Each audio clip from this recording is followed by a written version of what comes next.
અખિલ હિન્દ મહિલા પરિષદ ભરૂચ શાખા સંચાલિત ડોક્ટર ગંગુબેન હડકર હાઈસ્કૂલ તેમજ શ્રીમતી ચંદાબેન ભાઈદાસ પ્રાથમિક મિશ્ર શાળા ખાતે પ્રોજેક્ટ પ્રદર્શનનું આયોજન કરાયું હતું।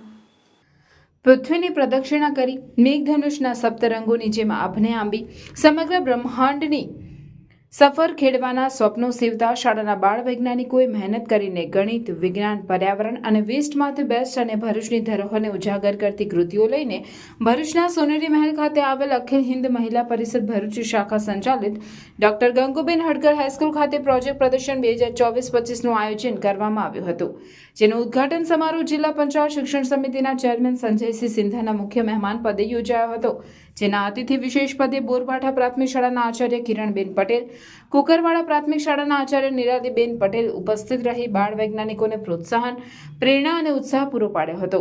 આ પ્રદર્શનમાં શાળાના બાળકો વિવિધ વિષયની 135 કૃતિઓ રજૂ કરી હતી।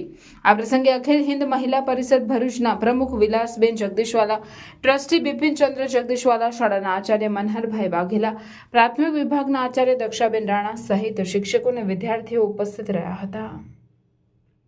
ગણિત, વિજ્ઞાન, સામાજિક વિજ્ઞાન તેમજ અન્ય વિષયોને સ્પર્શતા તેમજ ભરૂચની કેટલીક સમસ્યાઓને ધ્યાનમાં લઈને અમારી શાળાના બાળકો દ્વારા પ્રોજેક્ટ મોડેલો તૈયાર કરવામાં આવ્યા છે। આ પ્રોજેક્ટ મોડેલોમાં લગભગ 135 જેટલા મોડેલો બાળકોએ તૈયાર કર્યા છે। બાળકોમાં વૈજ્ઞાનિક દૃષ્ટિકોણ ખીલે એ મહત્ત્વના હેતુ સાથે અમે આ પ્રોજેક્ટ પ્રદર્શનો દર વર્ષે રાખીએ છીએ અને લગભગ ગયા વર્ષે પણ 125 જેટલા મોડેલ પ્રદર્શનો હતા અને આ વખતે પણ લગભગ પ્રોજેક્ટ મોડેલો જે છે 135 જેટલા મોડેલો અમારા વિદ્યાર્થીઓ તૈયાર કર્યા છે।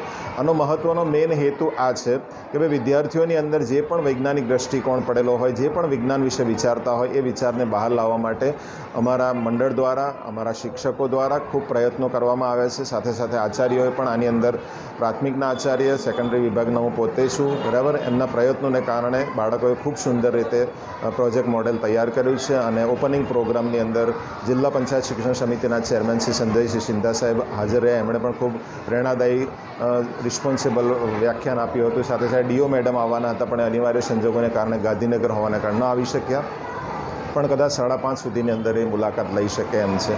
તમામ મહેમાનોની હાજરીની અંદર ખૂબ સુંદર રીતે કાર્યક્રમ યોજાઈ ગયો અને બાળકોને આનાથી એક સારું મોટિવેશન પણ મળી શકે એમ છે। So thank you so much.